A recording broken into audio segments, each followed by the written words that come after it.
Hello and welcome to Off The Brawl on Off The Ball. I'm Ronan Mullen, joined by Phil Egan and Andy Lee, and by another of Irish boxing's most popular fighters, Stephen Ormond. Welcome to studio. Thanks, lads. Thanks for having me. How are things? How's life? Good. I'm doing more training still, Andy. I'm doing more training now, but more eating, so it's all good.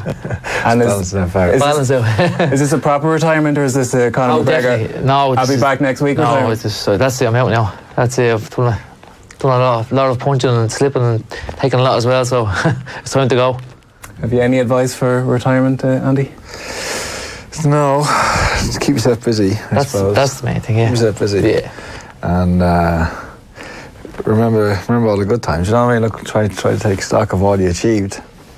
That's it. And appreciate what you achieved and the experiences you had. Yeah. That's it, you know. Listen, it's difficult. How long have you retired now? A couple of weeks? Yeah. How long is it? 2 weeks? 2 weeks, yeah. But you know what? I'm always in the gym anyway, but I think the weight part of it as well is a big lift. You've always struggled with lifting weight, didn't you? Even from your amateurs. Always. Even now, we've been there, so you were the opposite end. You could make the weight easy.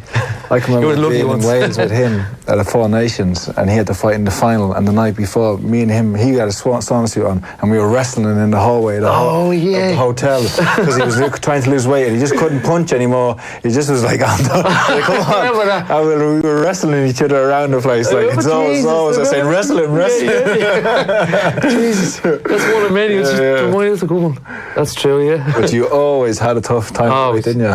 Even flying in from like Denmark one night and dropping 3-4 kilos an amateur like that night, and then fighting the next day. It's always the same. So how much more difficult is it as an amateur, where you have to make weight routinely, don't you? On the day of the fight, not the day before. Yeah, it's a lot better than the pros. That's the only good thing about it, is you could 30 hours, 25 hours recover, depends when you're on. Yeah. But kind of got that to a T then, the pros, like, eventually. But it was still on more of it. Still, yeah, like, enough is enough now. Yeah. So we've lots to get into on Stephen's career, and Phil, off the back of a busy boxing weekend as well. Yeah, plenty to talk about. Tyson Fury. Did you enjoy the Apollo Creed? I did, and like, it was from Rocky IV, and I suppose people, did they not remember what happened to Apollo not long after that entrance, but luckily it ended a lot better for Tyson Fury. Paying tribute to the greatest heavyweight of all time. Yeah, it was good, because the start of the ring walk, you know, he was dressed in black and he had his hands kind of tied up, and you were kind of wondering, where's this going? Yeah.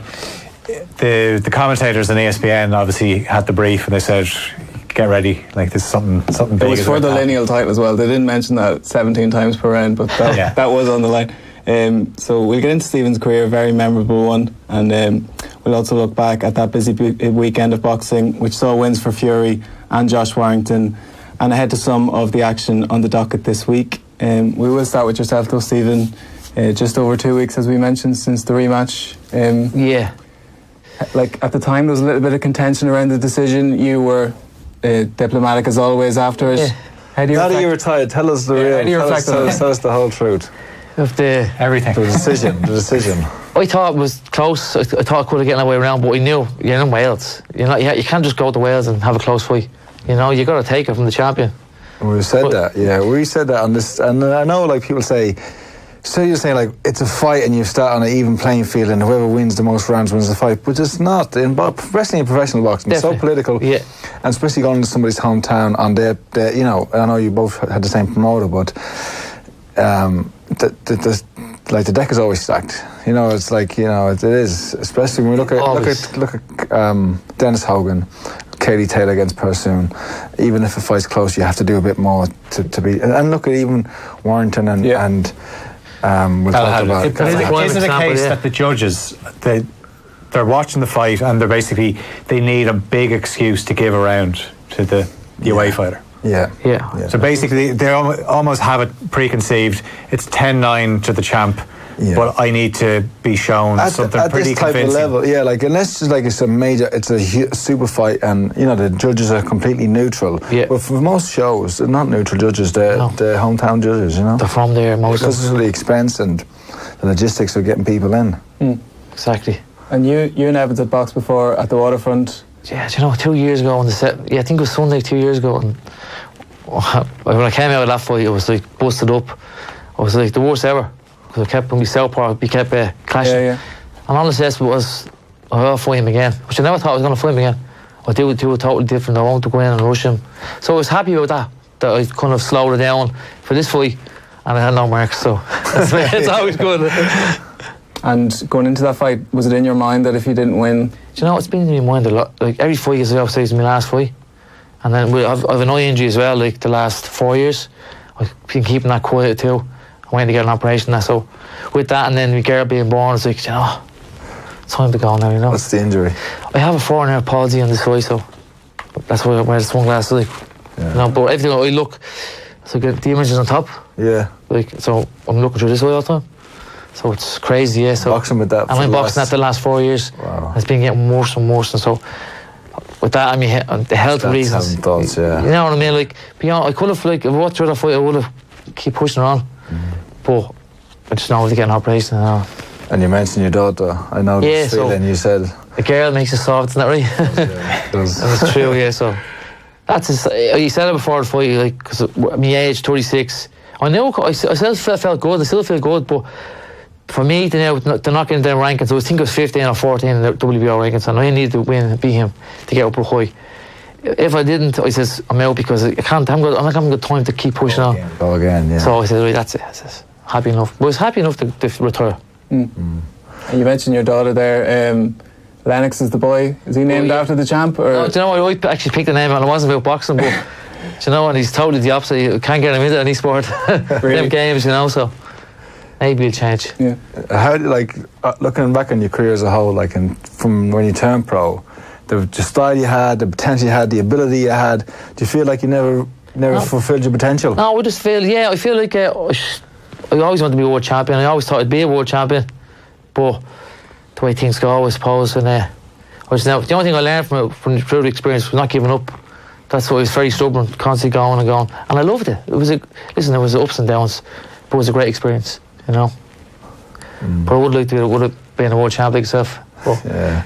It's just sometimes look at the rub of the green, isn't it? That's the way it goes, isn't it? Remember when you were in America, you were training in New York. Yeah. You had to leave, but you think if you would have stayed there, things would have went different? Do you ever look back at I think there's a few opportunities, even with the America thing as well. It was a great experience, and the management was a bit, but everything else, maybe I went back. Who was managing you that time? Well, Joey Winters. Joey Winters, yeah. He was a manager, but he was a manager, if you know what I mean. He wasn't signed. But the fights are very slow over there. He's recently signed Joe Ward. That's right, yeah. But I met a lot of great people out there. But it was a great experience. Were you training with Joey the whole time? Joey Gamache? Yeah, Joey Gamache. Pete Broski, first, then Joey Gamache, the gentleman. Yeah, gentleman, yeah. Great coach too. Who would you say is the best coach you work with? Like, it's hard to pick them all, but throughout your career you've worked with some great coaches. Yeah, like, see, what happened was when I left America, I was like, that style, how can I get that style off? And Pastor Collins was identical style to him. Had that American kind of style, so we gelled great, you know. Became great friends with Pascal too, so over the years. And so, I was being, obviously I was mostly with Pascal now the last 10 years, so I'm going to see Pascal. Pascal, yeah. Well, you have to see him probably tomorrow. So. Yeah, we don't say we could be. No, just in terms of your heritage in the sport, like your dad would have boxed, was a senior champion, and your uncles were heavily involved as well. And then my mother's side, Sweet McCormick, is my mother's uncle, so. Really, yeah. So my nanny's brother, so it's both sides, you know. Correct. And Andy mentioned it, your style was always suited to the pros, and there was a lot of excitement when you turned pro. Yeah, there was a lot of excitement about it too, yes. And people probably forget about your amateur days, because you fought 250 times nearly. Yeah, fought a lot of fights, yeah. Andy in a few cards. Andy tried to get, as I say, got the way out of me. And you won senior titles, like... Won, 3. 2 early, didn't you? Like, early. I think it was just turned 18 when I won my first senior title, and then I won the second one then, so I think it was 1 featherweight and 2 lightweights, or the other way around, so it was good. I think they were great achievements. Winning senior, my first senior title was really, like anybody in Ireland, isn't it? What age did you start boxing at? 7. It's a long time, isn't it? So Bernard Dunn would have been knocking around at that stage, would he? Yeah, I can't believe Bernard Dunn was in the gym, but he's training with his father Brendan. He's a great coach too, in CIE, and Bernard was always a bit older than me, but he always spared him. Yeah. Trying to learn. I learned a lot off him. through passions. But then every year I got better and better, you know. But then it doesn't strike me as one to go easy in his sport. No, that's it. It just seems that type of fella. That's the way he is. For a young up and coming lad trying to take his, you know. Yeah, that's it. But you know what? You do it, and then get out and say, I taught you something, didn't I? I taught you a lesson, didn't I? So that's the way he was. But I learned, and I got better every time then, sparred him, and then better went pro. And you mentioned you had a few run-ins with Andy, but Andre Durrell, did I read you had a... Yeah, I boxed him down in Andre Durrell, isn't it? I boxed him down in Warford, I think it was. He was 18, I was 8, both was only won our titles. And that great fight we had. He got me on majority, but it was a dinger match. Anyway, he was good, but... He's a big unit, like. I was like this guy. Hold on. Andy's height, he was at the time. He was like that.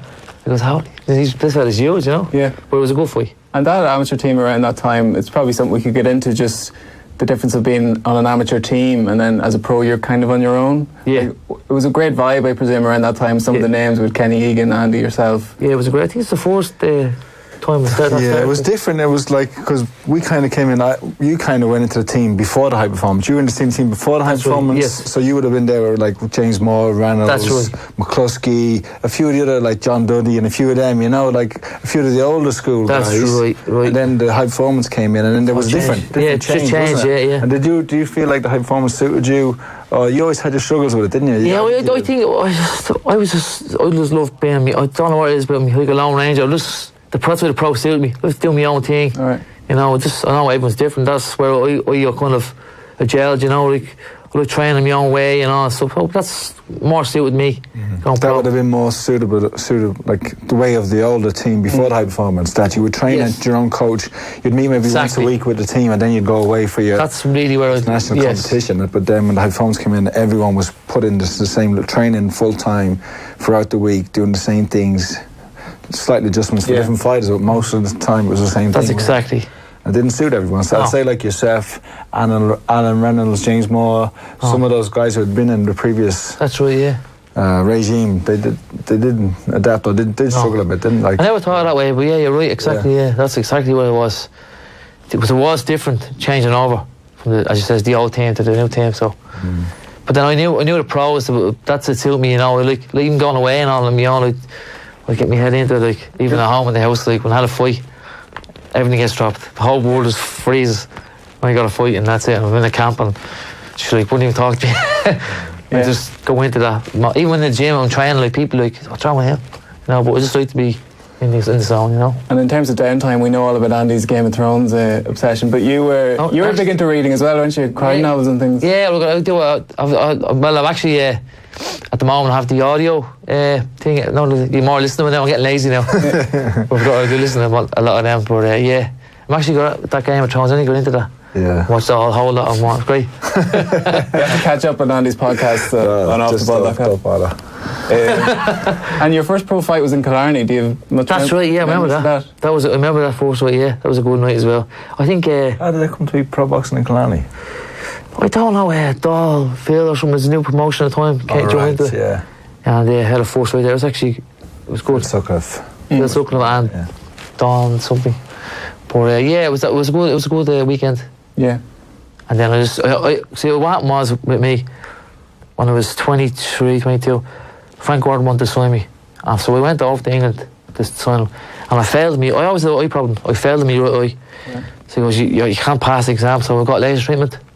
So I took 2 years off. My eyes kept hitting. It's over. Then I went back, sparred one day. Something wrong with this. So I had to give them more time to heal. So then I went straight to America.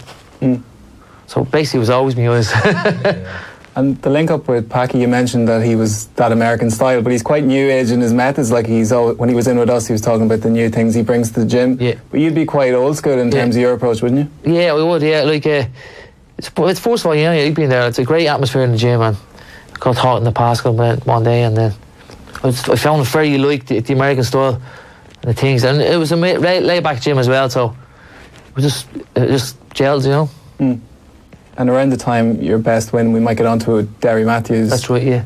I think you quoted around that fight saying, when I'm in camp I'm fully focused, but when I'm out of the gym I'm a bit of an antichrist. Yeah. Was that always the case? Yeah, always, yeah. So I have to have something to focus on all the time, you know. Even now, like, it's like what's next?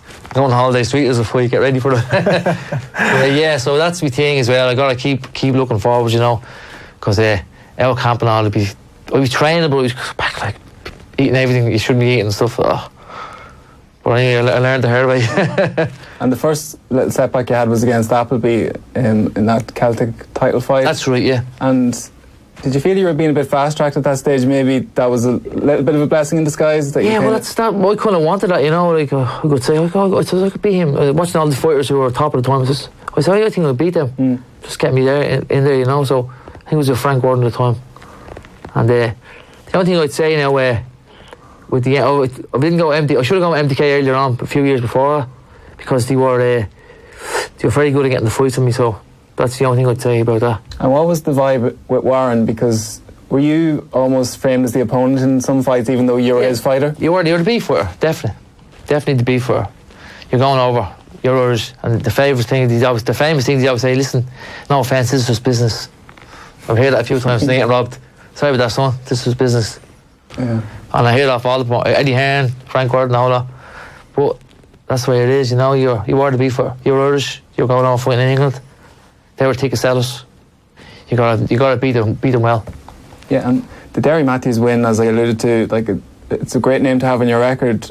Is that your most memorable win? It is now, yeah, it definitely is now. So it was the whole thing leading up to even going over to the UK, the Liverpool. It was a great weekend. Had a lot of family coming over. But when I had a press conference with Derry, I was the only person there, and because I came over early, and he was just talking like he's going to beat me. Like I was nothing. That got to me, you know. And I remember Steve Collins coming in. I wasn't expecting me to get the train up from London, and he walks and goes, just walks and I see him coming in, and he breaks the whole thing up for the press conference. He goes, sorry. He goes, Derry. Walks to Derry and goes, shakes hand. Wish you luck fighting him. I remember I could see he's already playing the one games, you know. It was that we're going. So I was expecting the out, but then I knew what he was doing.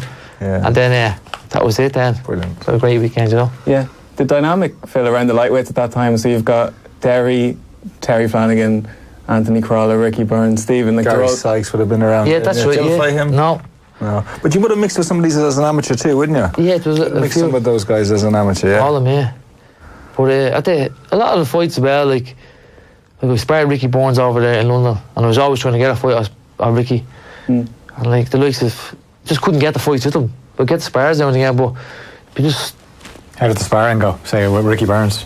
You know, it went very good, and I actually sparred him. Scared him away? Yeah, I actually sparred him in the match room gym. And then when I sparred in the match room gym, it's just, that fight's not going to happen, like, you know.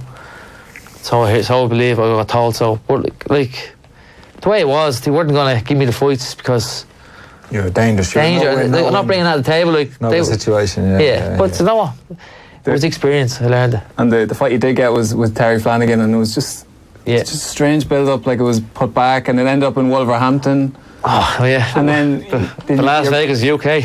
And your granny passed away in the build-up to that fight. Yeah, yeah, the whole thing, but... Bad preparation. Yeah, no, I trained there, but you know, I kept out of the ring as well for 9 months. And I wanted to be more busier, but Frank Gordon was a promoter, so... You know, so he kept me out, and a few fights got pulled out. Before, a few fights got cancelled on me. But it was just one of those things. He won, so he kept holding me. I couldn't get... Yeah. Couldn't get my arms loose, and it frustrated me. And I lost the head, literally. Yeah. But I ended up coming with a couple of friends at 30. I ended up going sparring for one of these fights a couple of years ago. And him, his coach and all, so... Actually, nice guy. Yeah, because people look at that fight, and I watched it back there a couple of days ago, because at the time it was just a little bit out of character from you. Just how you reacted. And I just watched it back, and he was holding the whole fight. Like it's hard not to be frustrated almost. And if Steve Gray had stepped in early on and said, you can't be doing that. Well, what I did as well wasn't right. But I just, even before when I walked out to the ring, I wasn't usually I'm relaxed. Usually when I'm nearly going to sleep, I'm so relaxed. But once or twice in fights, I was like, I gotta do this, and got wound up. And into it. Yeah, and that's exactly what happened. Emotionally invested, kind of. That's exactly what happened to me. And look, when you did that, when you headbutted him, was that just in the moment, or did you think about it beforehand? Like, no, just the moment. I was like, the fight's over, like, shit. You know, it was just one of those things, the moment of madness. After the decision, when the ref waves it off, you go over to Packy. He says something to you. I can't remember what he says to me. Can it be repeated, maybe? Were you lip reading it? No. I can't remember. I'm sure you couldn't talk about it now. Whatever he says. But no, I can't actually remember what he says because I can't remember much of that round when I was out of the ring, and I was like, what did I do? Just a real quick thing happens, you know. You ever watch fights back? No, not my fights anymore. No. I never watch them back. Even when I'm doing little fillers, I'm doing the personal training, so have a guy doing all the cutting the fillers with me. I'm like, because you have to watch it, you know. Yeah. Like, I don't want to watch it back, you know. I'm only getting back into boxing too, like watching it. I stopped watching it for years. Couldn't tell you who the champion was for years. But you know, so I got back into it again. Why was that? I don't know, just so much boxing. I was just trying to, I put so much into it in the gym. So when I go home, I just want to forget about it. You know, or when I'm not fighting, I want to forget about it. But you know, it's hard to forget about it. It's a love, isn't it? A love-hate relationship. And the notion of the world title fights, like you ultimately never got your shot, and you see Derry, who you beat, got a shot. Like Terry went on to win one. Derry Matthews beat Crawler, and Crawler won a world title. Yeah, so it's amazing, boxing maths doesn't really work like that. Yeah, it's just as Andy says, isn't it? It's just the way it goes. It's luck and draw, isn't it, as well? Yeah. But at least you got some of those domestic fights. Yes, listen, it's over. It's done one now, like, but enjoyed it as well. You know what I mean? Like, it kept me going forward, keep me out of trouble as well. You know, so I give it that, and I learn a lot. I learn I'm stubborn, it's not to give up. You know, maybe I should have done it a few years ago. Would you consider coaching? Yeah, I'm doing a bit of personal training now on boxing wise, and I'm actually starting to like it. Writing plans out and stuff and all. So yeah, I'm thinking I'm going to go down that road. I always said I'd never do that, but now I'm like, because I'm in the gym anyway. Yeah. I'm liking it, yeah. You'd be in a corner in a few years. I think so, yeah. I think that's the way it's going to go. You never know. Yeah, and just you had a couple other highlights and lowlights along the way, but it all built up to this fight with Highland on the Burnett Zakianov undercard. Yes. You were there that night, Andy?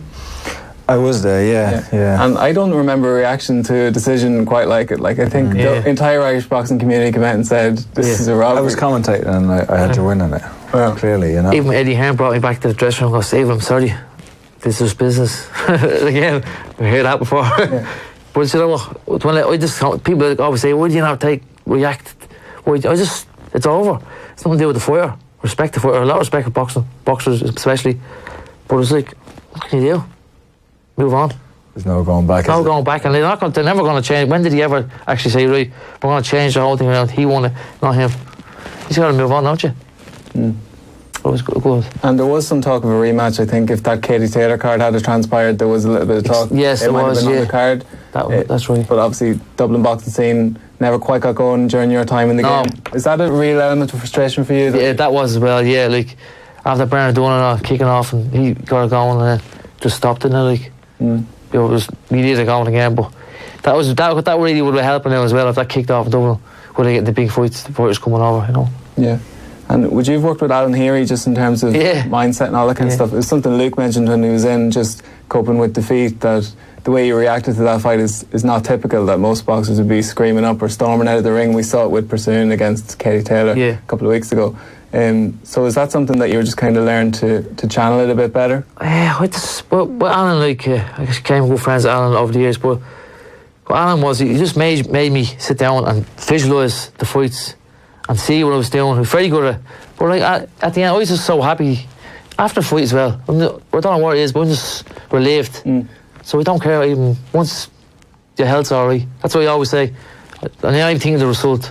That's what you just want to. You're happy to get in. You can't even think of, oh Lord, I got robbed at that moment. I can't anyway. I just want to sit down and get out and settle down and think what happened. You know. Yeah. That's why you'd be still like on a high when I lose. You know. How was your approach in those situations, Andy? Did outside factors come into your head when you're fighting? Like, what are the judges thinking or anything like that? Or are you just concentrating on the guy in front of you? Yeah, like me and opposed to Stephen, like I would have been very rarely that I wouldn't be the A side, you know. Even as an amateur, there were times when I would be boxing. I knew a fight would be quite close, but I thought like I'm definitely winning this fight. Like you know, we used to get the scores in between the rounds as an amateur, and you'd be getting like you're 4 up, and I said I wasn't 4 up. You know, you knew there was only 2 in it maybe. And as a pro, we always had a manual and always made sure that we had like political strength behind us. Really. There were certain fights where I wasn't the A side, and you definitely know you have to do more. And I don't care, like, I know it's been like, people have been, especially online lately, people have been, because there have been some close fights, and people are saying, once the fight starts, it's not. I'll reiterate this, and for anybody going into anybody's hometown, you have to clearly win a fight. Really, to get the decision. It's unfair, but it's taken as read. Like, it's kind of the unwritten rule of boxing almost. So it's like the fight the weekend about Warrington, isn't it? Yeah. Same thing.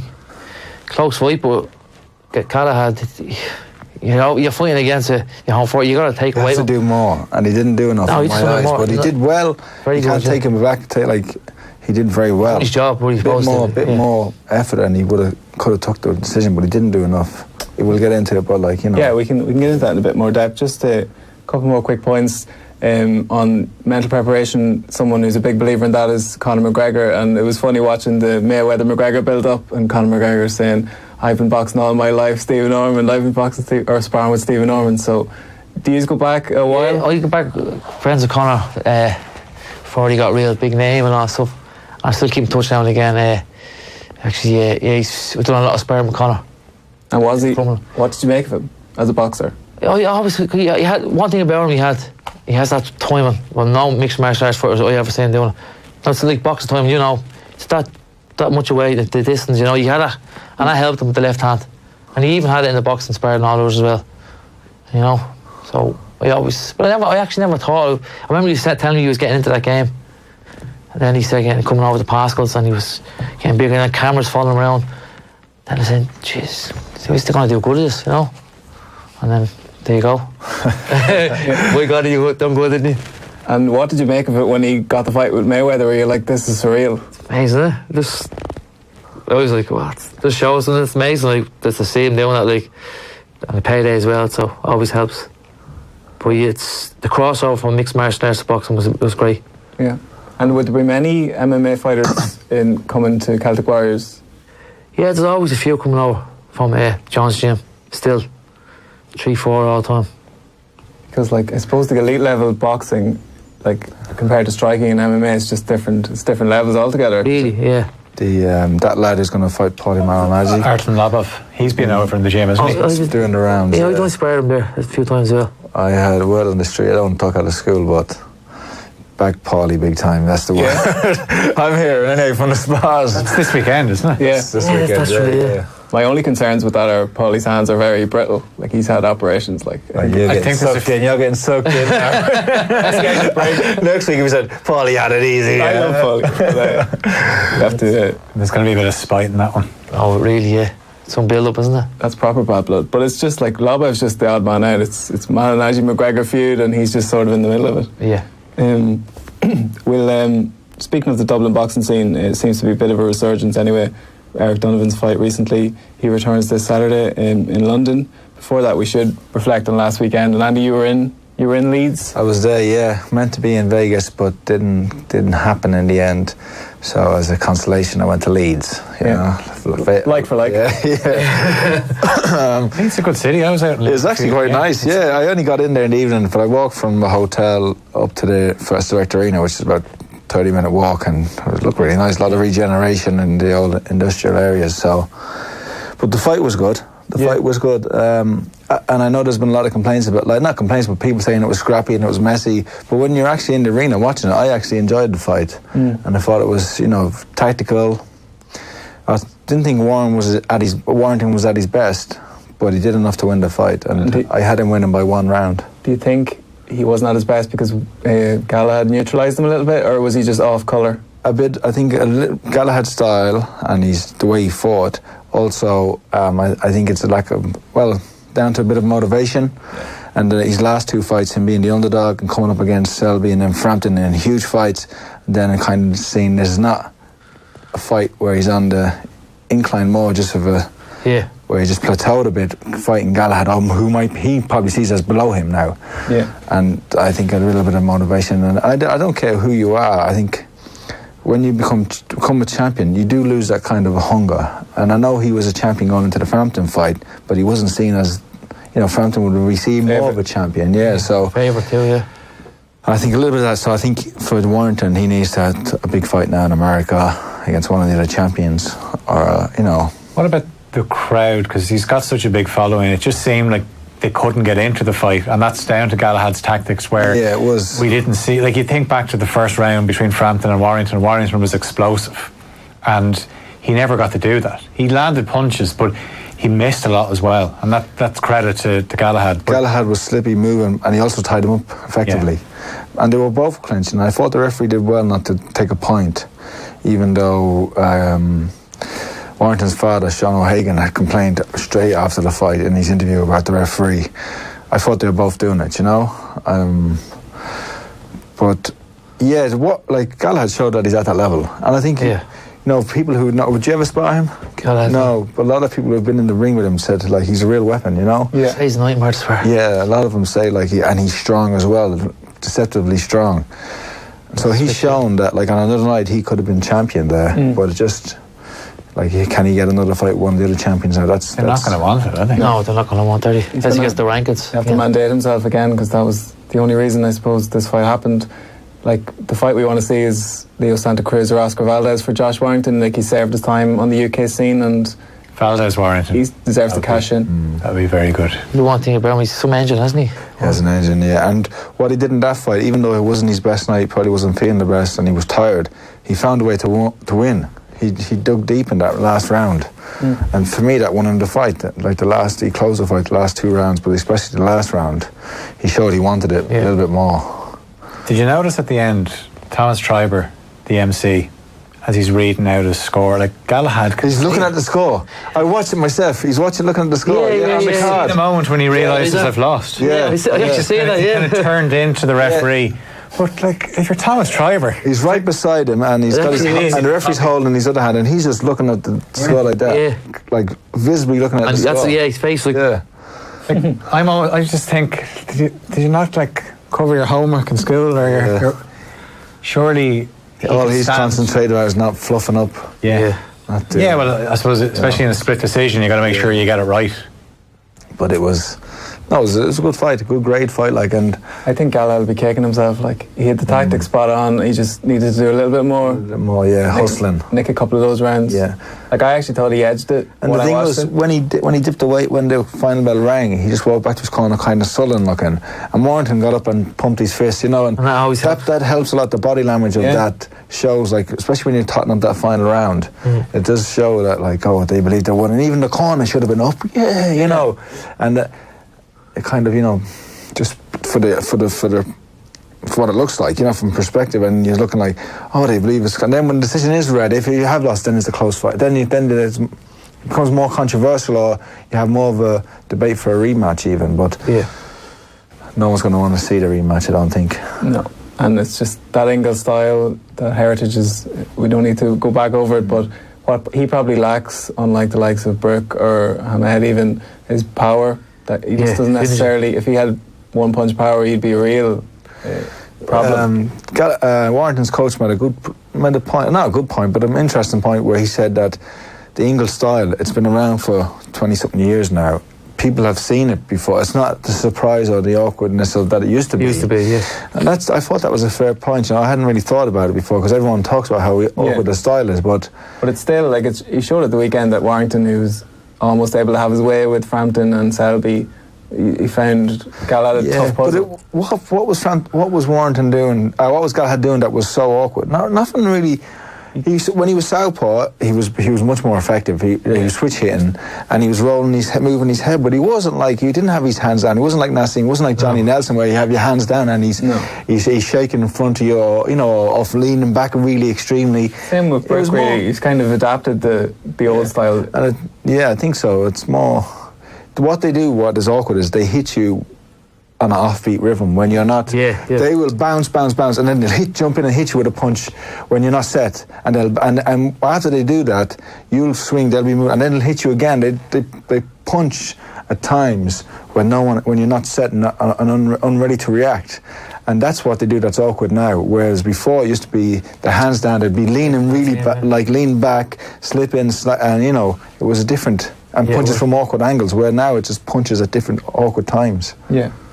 And so you got to sample Yorkshire. You missed out in Nevada, which is where there was a big show at the weekend. And in fairness to Tyson Fury, he held up his end of the bargain. Like, he delivered as well as he could have done, and regardless of the opponent, we don't have to spend too much time on Tom Schwartz. But for Fury, it was mission accomplished.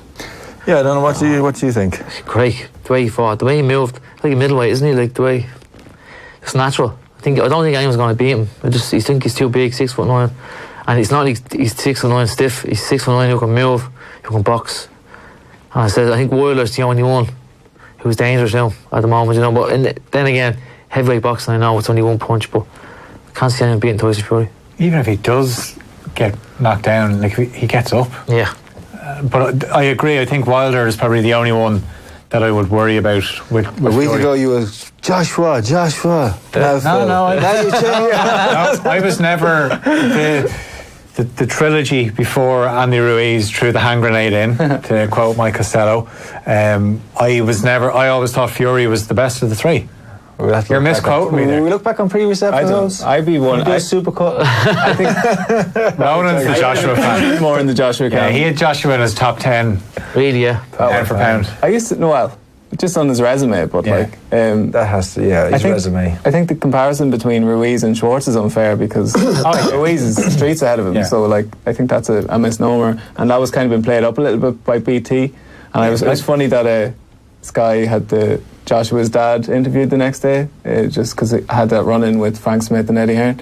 And then BT went one further and had John Fury on the panel for the analysis. I was like, they're really not taking this seriously at all. How was John Fury? He was considered in the bit I saw. They were on straight after the Warrington Galahad telecast, so that's where I saw him. But they showed the rerun actually of Fury and Wilder, didn't they? Did they? Yeah. So it was George Groves and Joe Joyce and John Fury on the panel. So nice eclectic mix.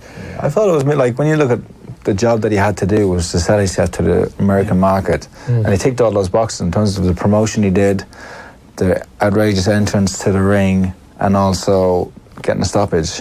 As we said before here, like in America, the only currency is knockouts or stoppages. You can't be going the distance as a heavyweight. So he did his job. Did either of you ever sing Aerosmith after the... I think his singing has improved vastly. I think a lot better, yeah. Remember it's easier to sing after a 2-round stop. Yeah, then the 12 round with Klitschko, he was kind of a bit shaky. I thought he would have mixed it up with a new song, but no, sure. That's his American Pie then for the press conferences again. Yeah. But if people wonder why Bob Arum is still at the top of the game, like that was... The promotion was top dollar. Like they got a 24-0 guy in, so it's easy to sell to the mainstream fan. This guy's undefeated, 2 undefeated guys. Needless to say, Schwartz wasn't all that. And then the entrance was amazing, the production around it, even the commentary was a little bit nauseating at times on ESPN, making out this is a huge clash, but like it delivered what it needed to do. They enjoyed the head movement in the second round. And what was clever was, you think, he should have been in against an American. Like, could you fight? You go to America, you should fight an American. But he didn't. They didn't have an American, and that kind of sold him more to the American crowd because they weren't rooting against him then. Yeah. That they weren't backing against one of their own. They were backing against the old enemy, Germany. So it worked out. Everything was he got everything. Knocked out with the movement, the way the ring ends with singing. He has everything, It's a nice one for Schwartz. He bought a ticket to Klitschko against Fury for €800, and now he's... How much did he get paid? Any idea? I'm not sure, actually. I gave him one thing, but he came to fight. He had a go, didn't he? He had a go. He was a bit intimidated, but he had a go. Like, one thing about Fury, you see him on the ropes. He's done this a few times where he does, the slip, and then turn, yeah? What he's doing, obviously, he's slipping one punch, so he goes to his right to slip your left, and he goes to his left to slip your right.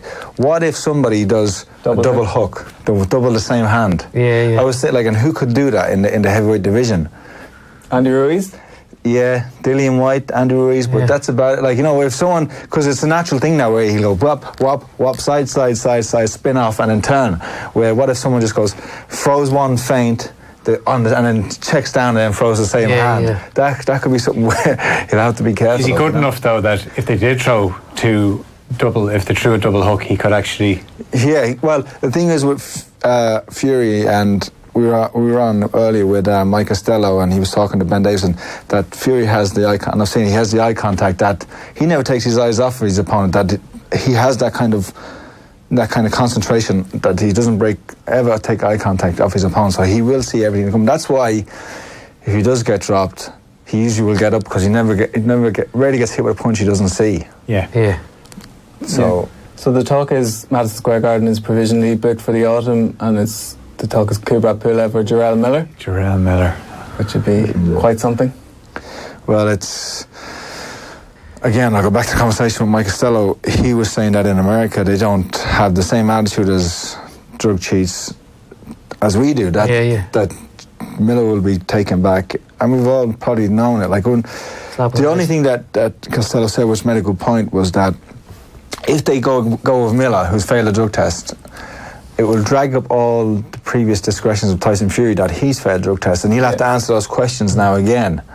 And that will open people's eyes, I guess, to his bit of a shady record.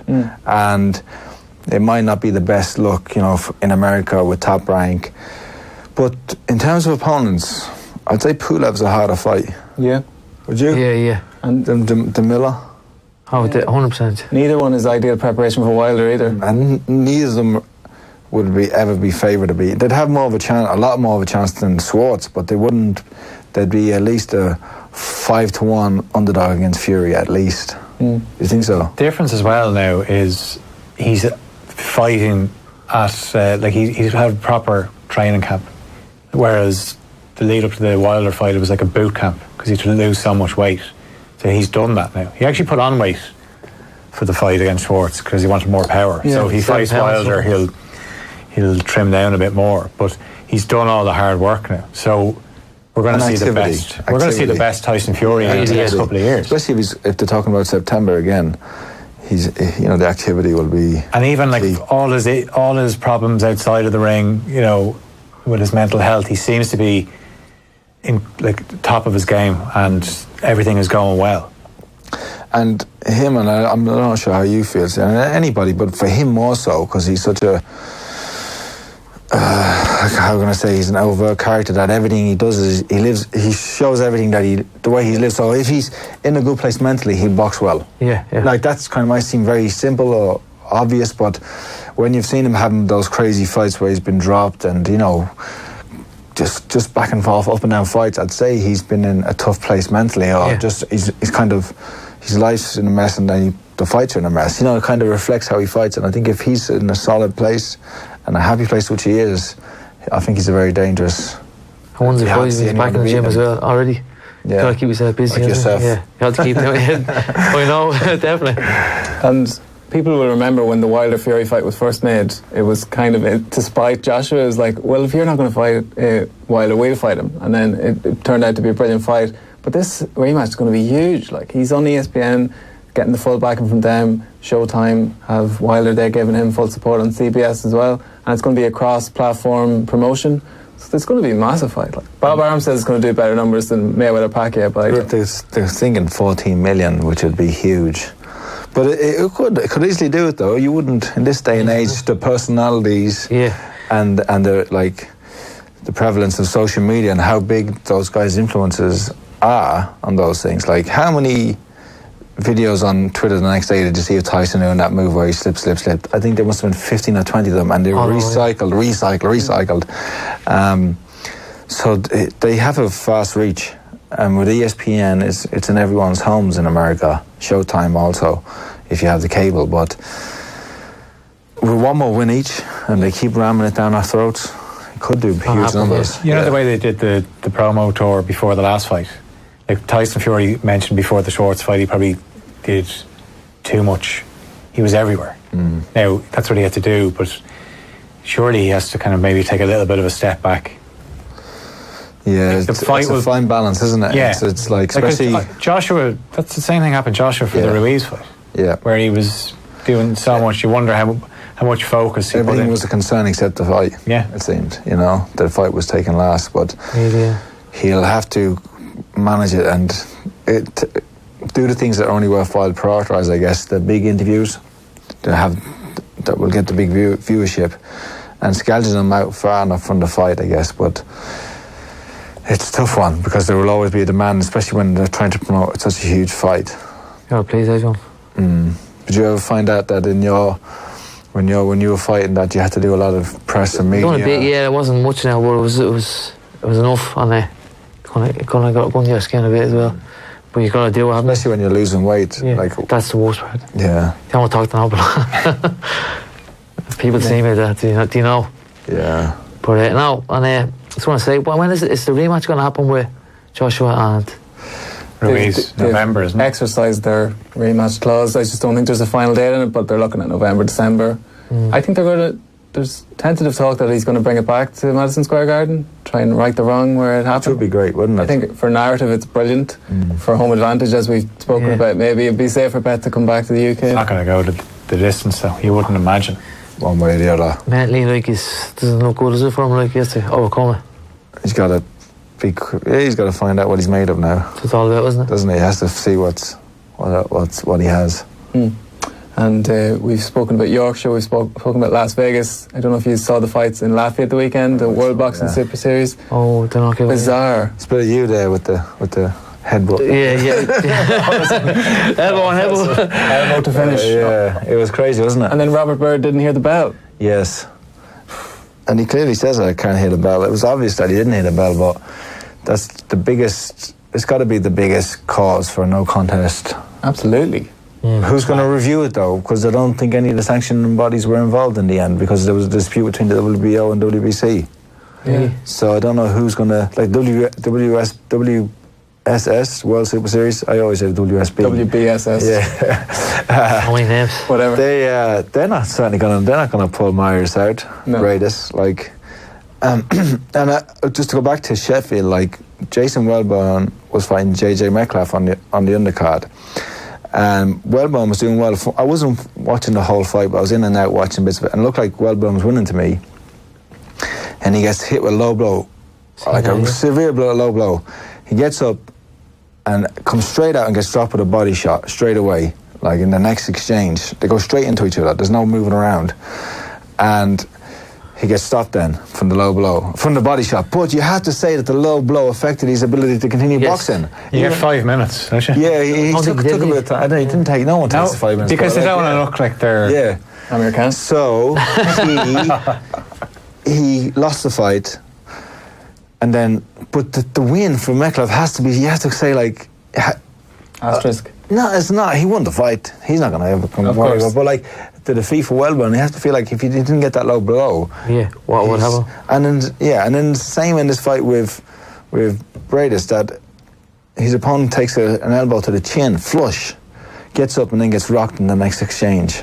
Should he have been disqualified for that? Should have been. Elbow. No doubt disqualified. So that would have solved the issue there and then. Yeah. Now we're going to have to do a lot of reverse engineering. It's going to be, nothing's going to happen. It's going to continue. I don't think there's... No. As you said earlier, there's never been a decision... When was ever? They're not going to change it out. No. And then, like... Did they get the paperwork and they just put it into a shredder and then that's it? They could just do a rematch, but... Yeah, I think... Would you say Bradis was going to win that fight anyway? Did it look like he was going on to win it? Probably. Dorticus was very much... it was more of a conclusive finish in the other fight, so that should be a good final. Should be a great final, yeah. It's like the cruiserweight championship of the rest of the world, because Usyk is still he hasn't quite moved to heavyweight yet, so that's all the world boxing stuff. In terms of Irish boxing, loads has happened since we were on. Stephen McKenna had a good win, and his brother Aaron is back this week. Dennis Hogan, speaking of bad decisions, doesn't look like he's getting a rematch. Him and Munguia are going to fight on the same card, potentially setting something up for further down the line, but it's a bit disappointing, like I thought. But it's disappointing, but at least he's getting another opportunity to fight. Yeah. Some way around him. And anyway, because for the most part in boxing, you're like, you give a good account of yourself. We took the decision from you, but you ain't getting anything from it. You know, that's exactly at least he's getting. At least they're giving him the courtesy of another show. He's got a chance of the show. Yeah. He can win and then sit ringside and watch Munguia and just give him the eyes. Just stalk him over. I think what I read was that Golden Boy were keen to do the rematch and Munguia didn't fancy it, so that tells you everything you need to know. If he doesn't need to take the fight, he's not going to take the fight. Jason Quigley's booked to be back in July. Carl Frampton's booked to be back in. It's a good fight for Jason Quigley. Yeah. The Torino Johnson, isn't it? Yeah. Good fight, yeah. Yeah, it's good, but Johnson's probably his best days are behind him, definitely. My only concern for Jason is, granted it is a step up, but if he's fighting these fights, he might get slung into a big fight straight away, and he mightn't have had the gradual preparation that he needs. Yeah, it's a good point. Even with this fight, he is stepping in with a contender kind of class. And look at his previous fight against the Finland guy. He wasn't a journeyman, but he wasn't a great fighter. You know, he was a walk for Jason, and but he'll be doing hard sparring. He'll be having all those in the gyms with Liam Williams and all those. He'll be in the gym sparring those guys, and we'll be sharpening there really. And the zone's the place. With Anthony Fowler, actually, he was sparring with Anthony Fowler. Yeah, he's getting good work, isn't he? As I was going to say, the zone is the place to be because like all the middleweights are there, and we saw Golovkin come back. It wasn't overly impressive, but it was a show reel finish at least, and a very unique punch. That, what do you call that, Andy? The over the top. There's no name on it. Skull crusher. Is it legal? Is it legal? Is it even legal? I don't know. Yeah. So Steve Rolls, he did the Kronk name proud. He came to fight. Steve Rolls just to come to the gym. He's not proud. Like, you can't claim he's a Kronk. He's to come to the gym and train. He came to Kronk hoodie, that's all I need. Trained a little bit, and we used to take it easy on him, to be honest with you. We used to just move around with him. And how he ended up being, like, it's no coincidence that Golovkin's trained by a former Kronk fighter, and then he's fighting, his first fight is against a Kronk, a guy who used to come down to him and sparring Kronk. Did you notice anything Jonathan Banks wise in Golovkin's? He didn't? Nah, it's a while out of the ring, and you're going to take time, and they've only been working together a short period, so if there's anything, that it'll be a long time coming. Seems the Canelo fight will happen. I think all parties are on board with that. He's getting so good, isn't he, Canelo? He's getting better and better. So I think he just stop. It's going to be easier and easier and easier for him against those guys. Yeah. And I think I was saying to you the other day that when people look back at this in the annals of history and Canelo wins the third fight, it's going to be like, oh well, a couple of the fights were close, but Canelo got the last word, and that's what people are going to remember. So I just think the first fight was the only one I thought was for the Triple G, but other than that, I think he was beaten easy. I thought so as well, yeah. I thought the draw was fine the first time, and I thought he won the second, Canelo. Like, but will these fights be replayed? Because, like, you know, we're often seeing fights from the 40s and the 50s with Sugar Ray Leonard. Like, you see them, those little clips that pop up on this day in history, you know, you'll see, like, Robinson fought, whatever, Tony Gale or something, you know, so well, your knockout of John Jackson was doing the rounds last week. That's still doing well. It keeps popping up, I don't know. I just, 5 years. Yeah, I just... I don't even retweet it anymore. I used to retweet it every time. You get a sick watch it. I give it the answer. I just think people on my timeline are sick of looking at it, you know, but it still does good numbers, so for anybody out there looking to get numbers on your page... People never get sick of looking at that. Irish boxing wise, Ray Moylett's back as well, Phil. He's going to fight in Boston. Really, yeah? Yeah. That's right. That's great news. He's down to fight, and a guy called Larry Fryers he's fighting. That's right. Yeah, his name has been around for a while, Yeah, so that's his first fight. He's based fight. in America, Fryers. It's his first fight since the defeat to do we know anything Ersqueta. about this situation with Assassin's Promotions? They were up for a review with the Irish Boxing Board there recently. It's still under review. Their licence has been suspended, so it's just the waiting game. It doesn't look good. No. So we'll see how that plays out. It's just good that Ray's kept the ball rolling because granted he lost his last fight, but he had built a bit of momentum in the mainstream. As I was saying about the race fight outside, I was saying even the fight he lost, that Mexican guy, it's a win-win for him because I say he learned so much from that fight. So he's a good guy, wasn't he? He was good. Probably a bit better than he had to be for a hometown. For like, you know, your homecoming fight. You didn't have to step in with him. It should have been a nice, handy one, but... no, he'll come back, right? He will come back a lot because he learned so much in that fight. Yeah, and good fights this week. Dara Foley against Tyrone McKenna. That's one people are talking about. Very excited about that one. And then Eric Donovan, as we mentioned earlier, is fighting at the York Hall. You fought there, Stephen, didn't you?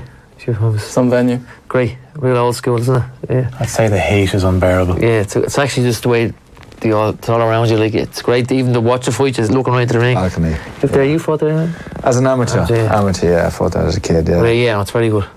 Yeah, so it's the Irish invasion, and he's just, as I said, with Ray, just trying to keep the ball rolling for Eric and hopefully set up European title shot as the ultimate goal, so hopefully he can get to that stage. Also, the Irish amateur team are in Minsk. They flew out yesterday. I think their European games start on Friday. No Joe Ward, obviously.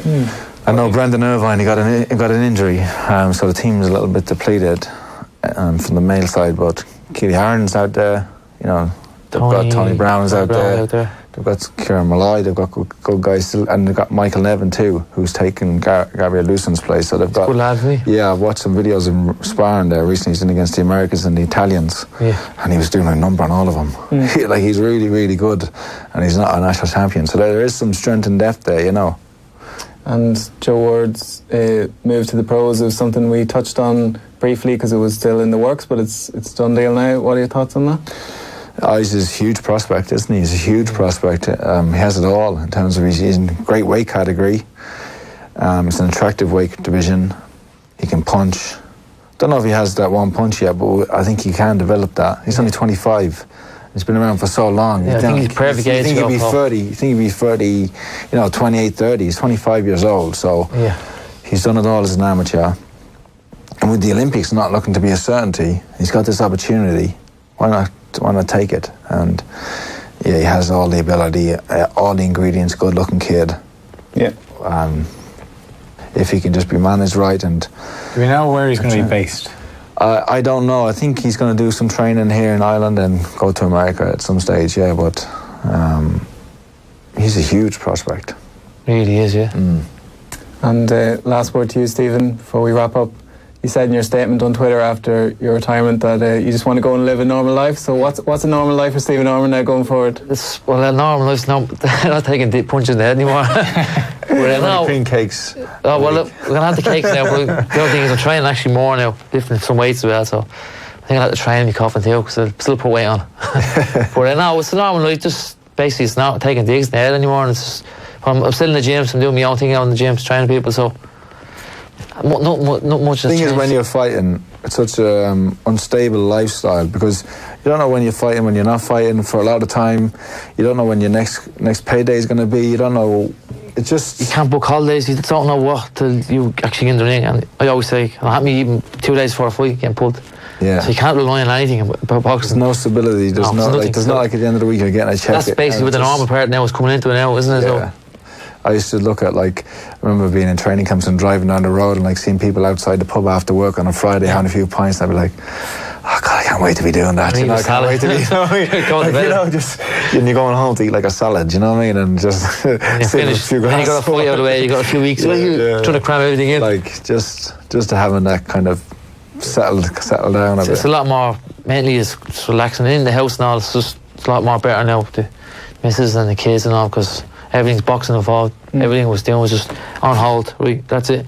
Everything is freeze now. I'm going to train for the fight, and that's cool. That's out of the way as well. So that's what I mean by normal. So I'm just going to say thanks to Andy, thanks to Stephen, and to Phil, and to Emma and Alex for putting the show together. We'll be back next week. Thanks for tuning in.